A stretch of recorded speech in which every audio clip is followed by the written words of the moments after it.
दीपक सिंगला आहेत, कविता द्विवेदी आहेत, प्रतिमा भदाणे आहेत, वसईकर आहेत, भोपळे आहेत, निकम आहेत, निलेश गटणे, राहुल साकोरे, बघा अख्खे आमची टीम घेऊन आलेलो आहे मी.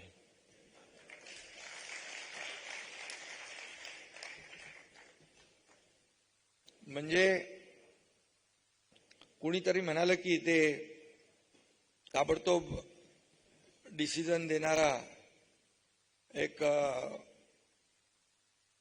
मंत्री म्हणा, तर म्हणूनच मी सगळ्या लोकांना बोलवले आणि म्हणून भदाने मॅडमला पण मी विचारलं काही गोष्टी. आणि माझ्याकडे काम करण्याची पद्धत असते, no reason on the spot decision. आणि म्हणून मी 2.5 वर्ष मुख्यमंत्री असताना आपण पाहिलेलं आहे की ज्या वेगाने या महाराष्ट्रामध्ये मी, देवेंद्रजी, अजित पवार एक टीम म्हणून काम केलं आणि आमच्या सरकारच्या अगोदर 2.5 वर्षाचा कारकीर्द आपणही पाहिली होती. आणि जे थांबलेली कामं होती, थांबलेला विकास होता, त्याला आम्ही चालना देण्याचं काम केलं. आणि मग मुंबईतले असतील, पुण्यातले असतील, ठाण्यातले असतील, राज्यातले असतील प्रकल्प, मग मुंबईचं मेट्रो असेल, मुंबईचा कोस्टल रोड असेल, मुंबईतलं कारशेड असेल, त्याचबरोबर अटल सेतू असेल, कोस्टल रोड असेल, मुंबई नागपूर समृद्धी महामार्ग असेल, पुण्यातले काही प्रकल्प असतील, मेट्रोचे प्रकल्प असतील, या सगळ्याला चालना देण्याचं काम मी मुख्यमंत्री झाल्यानंतर सुरुवातीला सगळे स्टे हटवून टाकले. स्थगिती, स्पीड ब्रेकर सगळं काढून टाकलं. आता मगर साहेब आमचं स्थगिती सरकार नाही, प्रगती सरकार आहे. आणि कालच आम्ही समृद्धीचा शेवटचा टप्पाही सुरू केला, नागपूर मुंबई. त्यामुळे लोकांची समृद्धी व्हावं आणि म्हणून समृद्धी सरकार आहे. खरं म्हणजे सरकार आणि शासन आणि प्रशासन ही रथाची 2 चाकं असतात. ही जेव्हा समान वेगाने धावतात त्यावेळेस त्या राज्याचा, त्या शहराचा विकास वेगाने होत असतो. दुडी मगाशी इथं त्यांनी सांगितलं टुरिझम सर्किट आणि टुरिस्ट कसं वाढेल, टुरिझम कसं वाढेल, ते सातारा सांगलीत काम करून आलेत. आणि इथं देखील आमचे सर्व अधिकारी इथं बसलेत. एक विजन असलेले अधिकारी आहे. अधिकाऱ्याकडे विजन असलं पाहिजे आणि अधिकारी प्रॅक्टिकल आणि पॉझिटिव्ह असला पाहिजे. मी नेहमी सांगतो अधिकाऱ्यांना, काम होणार कसं नाही हे सांगायला स्किल लागत नाही, पण न होणारं काम कसं होईल हे करायला स्किल लागतं. आम्ही तर राज्यकर्ते आहोत. पद तर ठीक आहेत, मुख्यमंत्री होतो, आता उपमुख्यमंत्री आहे. मला कुणीतरी म्हणालं कॉमन मॅन आहे, ते नानांनी कुठं बघितले ते बॅनर लावले इकडं. मी जेव्हा सीएम होतो त्यावेळेला सगळे म्हणायचे सीएम म्हणजे चीफ मिनिस्टर. अरे मी म्हणालो सीएम म्हणजे चीफ मिनिस्टर म्हटलं की काहीतरी असं काय मोठं काहीतरी होतं काय. मी म्हणालो सीएम म्हणजे मी समजतो कॉमन मॅन. काय प्रॉब्लेम आहे? कॉमन मॅनच्या त्याला आपल्याला सुविधा द्यायची असतील. आता देवेंद्रजी आमचे सीएम आहेत, मी डीसीएम आहे. आता मी म्हणतो डेडिकेटेड टू कॉमन मॅन. काय प्रॉब्लेम आहे? शेवटी सर्वसामान्य माणूस हा केंद्रबिंदू मानून आपण काम करतो. आता तुम्ही सर्वजण रिअल इस्टेट सगळे डेव्हलपर आहात, घरं देता, सगळ्यांना घरं बांधता, प्रोजेक्ट करता. आणि त्यामध्ये क्रीडाई तर मला वाटतं पुण्यातून सुरुवात झालं आणि मग महाराष्ट्रात गेली, नॅशनल लेवलला गेली. क्रीडाईचं पण खूप योगदान आहे. मी पाहिलंय कोविड काळामध्ये क्रीडाईंनी खूप मदत केली. आम्हाला ठाण्यात पण मदत केली, पुण्यात पण केली, महाराष्ट्रात पण केली. फक्त पैसे बनवणे किंवा फक्त इमारती बनवणे यापुरतं क्रीडाई मर्यादित नाहीये. जेव्हा जेव्हा समाजाला गरज असते, या राज्यामध्ये जेव्हा आपत्ती येते, जेव्हा राज्यामध्ये संकट येतात त्यावेळेस देखील आपण सडळ असते पुढे येता आणि मदत करता. आणि म्हणून आमच्या दुडीजींनी कलेक्टरनी तुम्हाला सांगितलेलं आहे, हे जे आता आपण टुरिझमचं जे प्लॅनिंग करतोय त्यामध्ये देखील तुमची मदत लागणार आहे. त्यांनी चांगलं सांगितलं सायकल मॅरेथॉन करायची. आता सायकलचा रूट आपण ठाणे महापौर मॅरेथॉन आम्ही केली, मग जो मॅरेथॉनचा रूट असतो त्या रूटवर एकही खड्डा ठेवता कामा नये अशा प्रकारच्या आमच्या सूचना असतात. त्यामुळे रस्ता कंप्लीट चांगला होतो. आणि दुडीची आयडिया चांगली आहे, सायकल चालली म्हणजे रोडही चकाचक, स्वच्छताही होईल, सगळंच होईल. नवीन नवीन केलं पाहिजे. इनोव्हेटिव्ह आयडियाज ज्या आहेत या शहराच्या विकासासाठी प्रत्येकाने आणल्या पाहिजे. आता सर्व टीम चांगली आहे, कलेक्टर, आयुक्त, बाकी सगळी टीम. आणि खऱ्या अर्थाने आम्ही कितीही म्हटलं तरी सुद्धा जोपर्यंत अधिकाऱ्याची मानसिकता जी आहे ही आपल्याला या शहरामध्ये, काही अधिकारी काय असतात 3 वर्ष आपलं काढायचे त्यांनी जायचं, पण काही अधिकारी असे असतात की मी इथं आल्यानंतर या शहराला काहीतरी देऊन जाईन, या शहरासाठी काहीतरी करेन अशी भावना ठेवून काही लोक काम करतात. आणि मग त्या शहराचं एक वेगळेपण आपल्याला जाणवतं. ठाणं काय होतं, मुंबईला आपण येता, मुंबई इतके वर्ष आपण पाहिल्यानंतर आता मुंबईमध्ये जाता, मुंबईमध्ये मगर साहेब तुम्हाला फरक जाणवतो. मी मुख्यमंत्री झाल्या मुंबई, पुणे तर आपलं महत्वाचं सांस्कृतिक शहर आहेच, पण मुंबई ही देशाची आर्थिक राजधानी आहे. जगभरातले लोक तिकडे येतात आणि जगभरामध्ये जात असताना त्यांना जर मुंबई शहर आर्थिक राजधानीप्रमाणे जर त्यांना सुविधा मिळाल्या नाही तर शेवटी आपली प्रतिमा जी आहे जगभरामध्ये चांगली जात नाही. आणि म्हणून मी मुख्यमंत्री झाल्या पहिला निर्णय आम्ही असा घेतला, हा मुंबई खड्डे मुक्त करणे, पॉटहोल फ्री मुंबई. आणि चहल तेव्हा कमिशनर होते आणि 2 फेजमध्ये मगरसाहेब आम्ही मुंबईचं पूर्णपणे कॉन्क्रिटायझेशनचा निर्णय घेतला. खड्डे मुक्त मुंबई. आज कॉन्क्रीटची कामं सुरू आहे आणि 2 फेजमध्ये म्हणजे खड्डे मुक्त मुंबई होऊन जाईल. कारण शेवटी रस्त्यावर खूप डिपेंड असतं. काल मी नागपूर मुंबई समृद्धी हायवेचा शेवटचा टप्पा सुरू केला, तेव्हा मी जाताना मी ड्राईव्ह केलं आणि येताना देवेंद्रजींनी ड्राईव्ह केलं. रस्ता किती, म्हणजे रस्ता असा रस्ता तो आहे की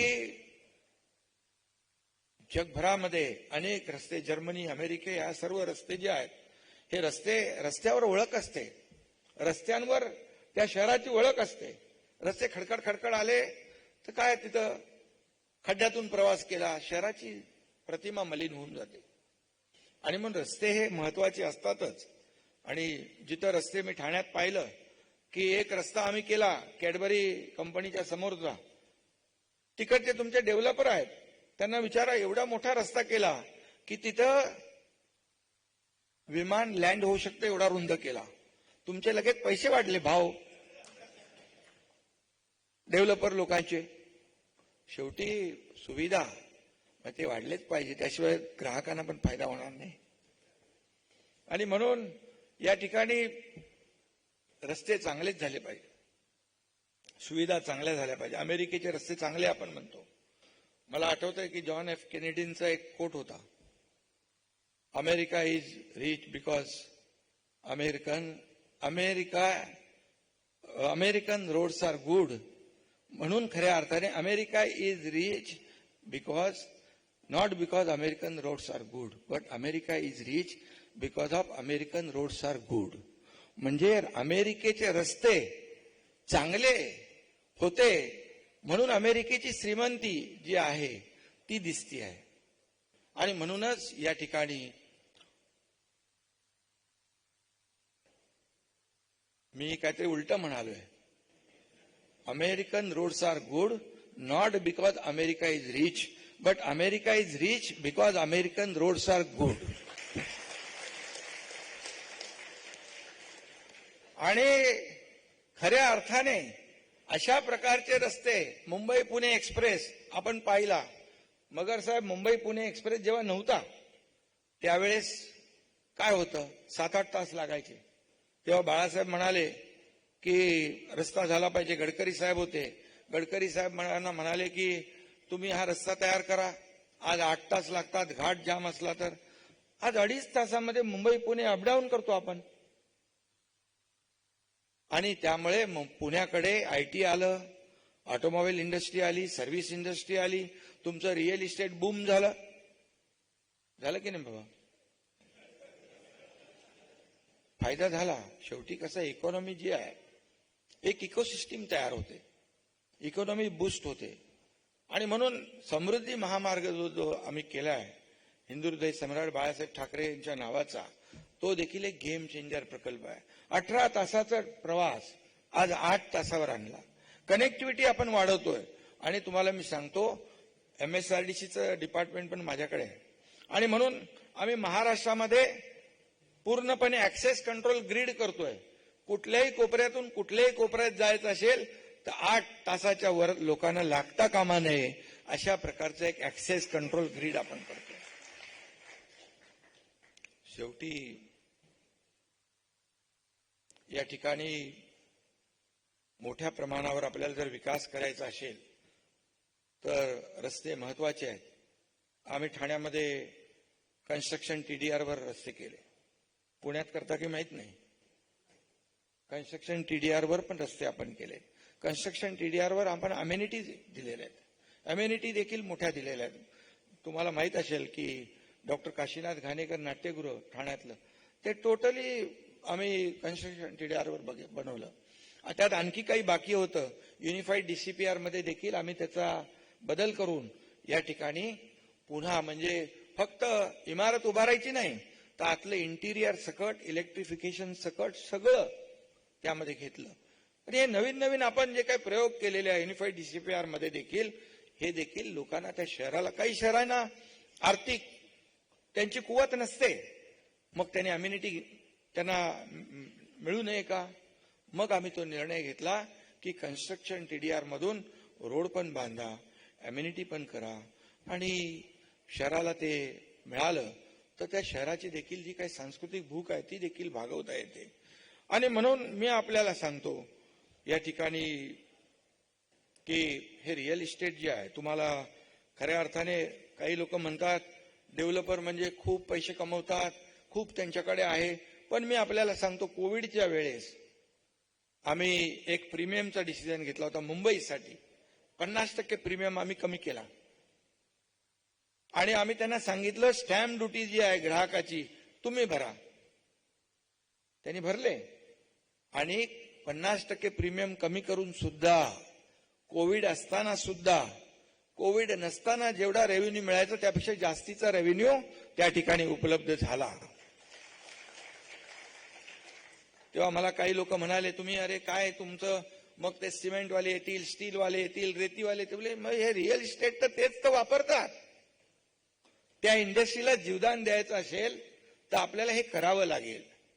तेव्हा खरं म्हणजे रिअल इस्टेट ऑक्सिजनवर गेली होती, व्हेंटिलेटरवर गेली असती, आम्ही थांबवलं. खऱ्या अर्थाने एक रिअल इस्टेटमध्ये काम करणारे लोक आहेत. खऱ्या अर्थाने कोण आहेत? शेवटी कुठल्याही इमारती बांधणं, लोकांना घरं देणं, ह्या सगळ्या गोष्टी ज्या आहेत त्या काही सोप्या नाही आहेत. जेवढा ज्याचा व्यवसाय मोठा त्याला तेवढ्या अडचणी जास्त आहेत. आणि म्हणून त्यांच्याबद्दल देखील आपण विचार केला पाहिजे.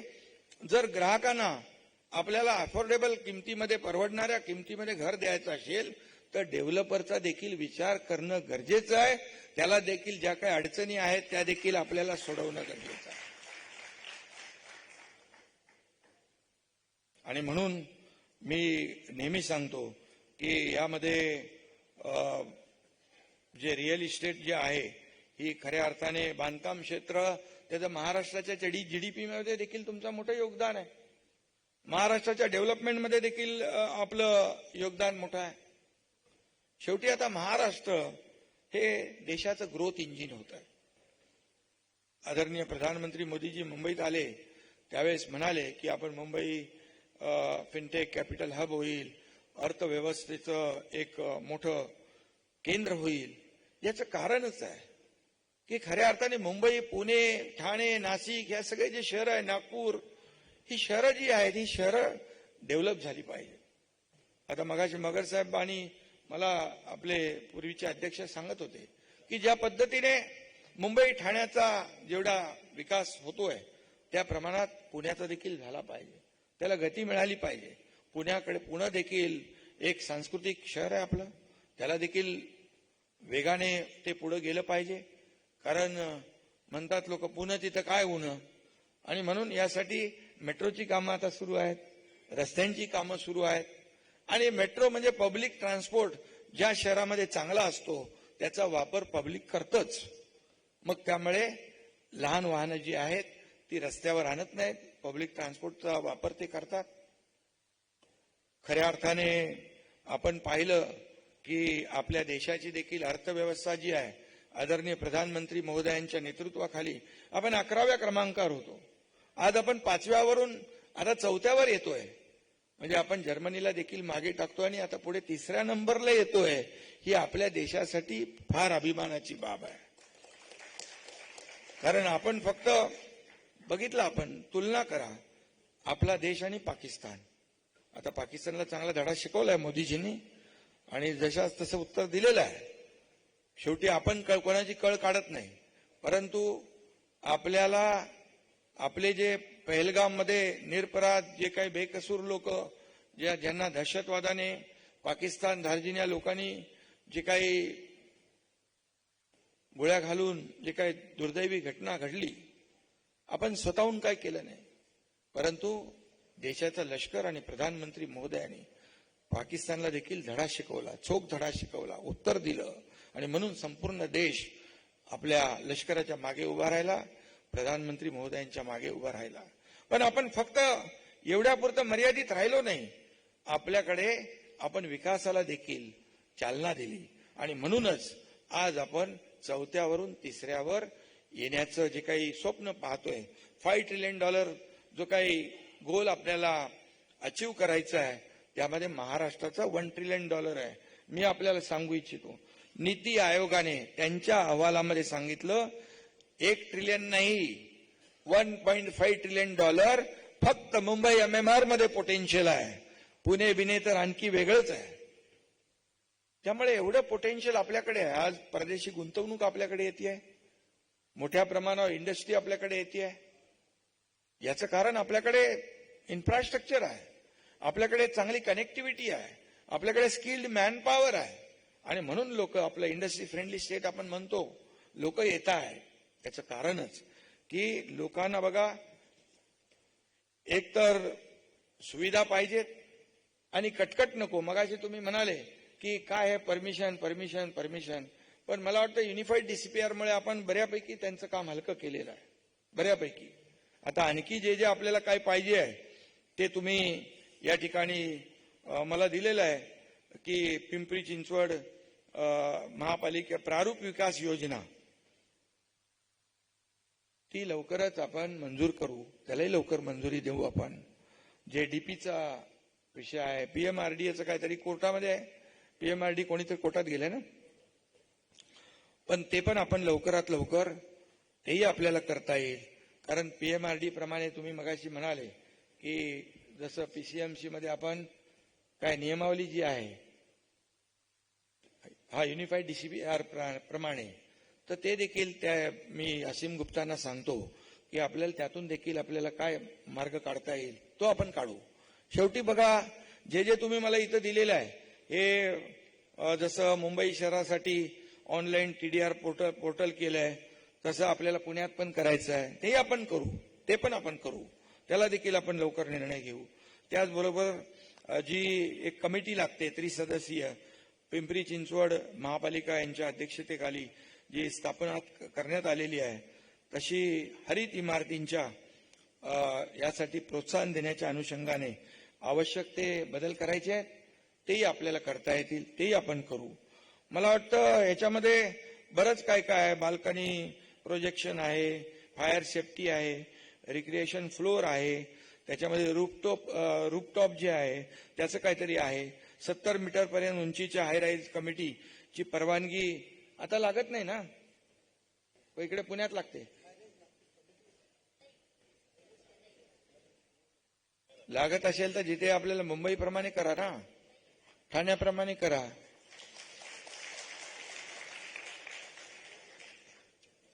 म्हणजे त्यामुळे आपल्याला SRA मध्ये पण आपण त्याच्यामध्ये SRA ची नियमावली केली, आपण क्लस्टर डेव्हलपमेंटची नियमावली केलेली आहे.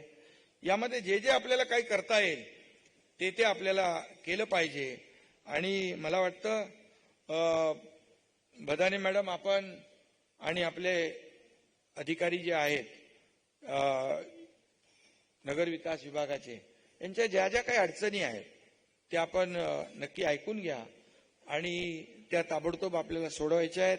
आणि तुम्ही आमच्याकडे पाठवून द्या. असीम गुप्तांना मी सांगतो की ज्या ज्या काही अडचणी असतील त्या ताबडतोब आपण short term, mid term, long term असं करूया. जे लगेच सोडवायचे असतील ते ताबडतोब सोडून टाकू.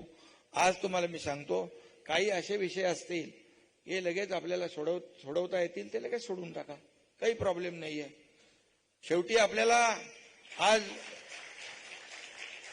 इकडे नवीन अध्यक्षांनी जे काही आपल्याकडे एक जो विश्वास दाखवलेला आहे की आणि याच्या पूर्वीचे अध्यक्ष होते त्यांनी काही आपल्या भावना व्यक्त केलेल्या आहेत आणि एवढे सर्वजण लोक या ठिकाणी उपस्थित आहेत. खऱ्या अर्थाने रिअल इस्टेटमध्ये खूप मोठा एक असा हा व्यवसाय मोठा आहे. खऱ्या अर्थाने मला वाटतं सगळ्यात जास्त एम्प्लॉयमेंट देणारा आणि कृषी विभागाच्या नंतर रिअल इस्टेटमध्ये लाखो लोकांना रोजगार मिळतो आणि त्याच्यावर 200-250 छोट्या मोठ्या इंडस्ट्री, ज्या अलाइड इंडस्ट्रीज आहेत त्याही डिपेंड आहेत. त्यामुळे ही रिअल इस्टेट जी आहे यांना आपल्याला चालना देत असताना या ठिकाणी त्यांच्या अडचणी देखील आपल्याला सोडवल्या पाहिजे. आपण म्हणतो आता आम्ही नवीन गृहनिर्माण धोरण केलं, हाऊसिंगचं नवीन पॉलिसी आणलेली आहे. त्यामध्ये देखील तुमच्या काही सूचना असतील त्याही तुम्ही द्या. काही तर आम्ही तर चांगलं केलेलं आहे, परंतु नक्की त्यामध्ये हाऊसिंगच्या नवीन पॉलिसीमध्ये काही सूचना आपल्या असतील तर त्या देखील आपण दिल्या तर त्याचाही अंतर्भाव या ठिकाणी केला जाईल. कारण शेवटी युनिफाईड डीसीपीआर जेव्हा आम्ही केला त्यावेळेस देखील MCI, क्रेडाई, नरेडको यांना देखील बोलवलं, त्यांच्या देखील सूचना घेतल्या की कुठलाही निर्णय घेताना तो कागदावर राहता कामा नये, त्याचं इम्प्लिमेंट झाला पाहिजे, त्याची अंमलबजावणी झाली पाहिजे, त्याचा थेट फायदा लोकांना मिळाला पाहिजे. ही भूमिका सरकारची आहे आणि म्हणून कुठलाही निर्णय आम्ही घेतला तर तो लोकांपर्यंत त्याचा फायदा गेला पाहिजे. ही भूमिका सरकारची असल्यामुळे आज आम्ही नवीन पॉलिसीच्या माध्यमातून 35 लाख घरं पुढच्या 5 वर्षामध्ये आम्ही आमचं ते टार्गेट आहे. त्यामध्ये देखील तुम्ही या. प्रधानमंत्री महोदयांनी सर्वांसाठी घरं PMAY मधून देखील ती एक मोठी योजना आहे, त्यामध्ये देखील आपण येऊ शकता.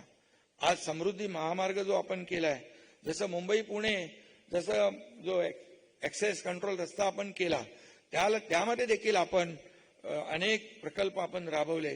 तसे मुंबई नागपूर 700 किलोमीटरचा हा जो प्रकल्प आहे याच्या दोन्ही बाजूला देखील आम्ही मोठे 18 ते 20 एक नोड करतोय.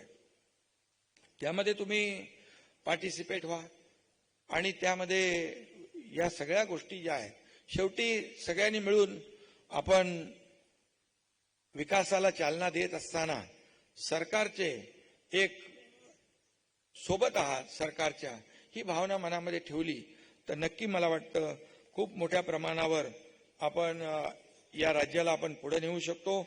AI जमाना आहे, आपल्याला नवीन नवीन टेक्नॉलॉजी आहेत. आता काय फटाफट 7-7 दिवसात स्लॅब टाकतात आणि इमारत उभी होते. प्रिकास्ट असतात, त्याच्यामध्ये देखील आपल्याला मोठ्या प्रमाणावर फास्ट काम करता येतं आणि त्यामुळे खऱ्या अर्थाने आयडियाज आहेत, टेक्निक आहे, क्रिएट आहे, इमॅजिन आहे, त्याचबरोबर इनोव्हेट आहे, इम्प्लिमेंट आहे. या सगळ्या AI आधारित ज्या काही आपल्याला बाबी करता येतील. आर्टिफिशियल इंटेलिजन्स आलंय, ते प्रत्येक क्षेत्रामध्ये आलेलं आहे.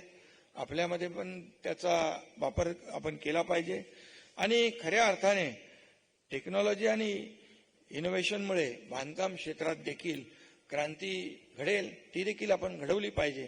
बाकी आपल्याला मी एकच सांगतो की सरकारकडून आपल्याला हे सरकार आपलं आहे, हे सरकार तुमचं आहे आणि ह्या सरकारच्या माध्यमातून आमचा अजेंडा एकच आहे, डेव्हलपमेंट डेव्हलपमेंट आणि डेव्हलपमेंट. त्यामुळे आपण 2.5 वर्षाचा कारभार पाहिला. आता इथून पुढे देखील आम्ही सरकारचे 100 दिवसाचा प्रोग्राम केलाय. कृती आराखडा देवेंद्रजींनी 150 दिवसाचा केलेला आहे. यामध्ये देखील आपल्याला युद्ध पातळीवर या राज्याला पुढे न्यायचं आहे आणि म्हणूनच यामध्ये रिअल इस्टेट याचा खऱ्या अर्थाने आणि आपला क्रेडाईचा मोठा सहभाग असला पाहिजे अशा प्रकारची मी या ठिकाणी भावना व्यक्त करतो.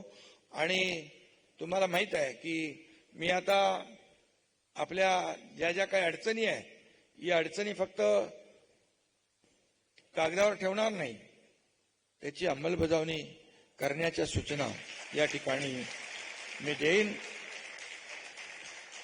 आणि आपल्या पुण्याला देखील जसं तुमचं म्हणणं आहे की मुंबई ठाणे असेल पुणे या सर्व पुणे आज वाढतंय.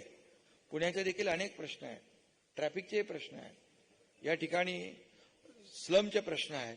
यामध्ये काही मी मध्ये आलो होतो जेव्हा पूर आला तेव्हा अनेक इमारती ज्या आहेत, काही धोकादायक इमारतींचाही प्रश्न आहे. पूर नियंत्रण रेषेमध्ये देखील काही घरं आहेत, तोही प्रश्न आहे.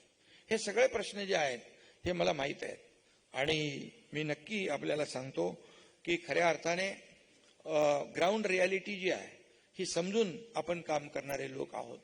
आणि म्हणून आज क्रेडाईने आज जे काही आपला हा जो काही उपक्रम आपण सुरू केलेला आहे त्याला मी पुन्हा एकदा शुभेच्छा देतो.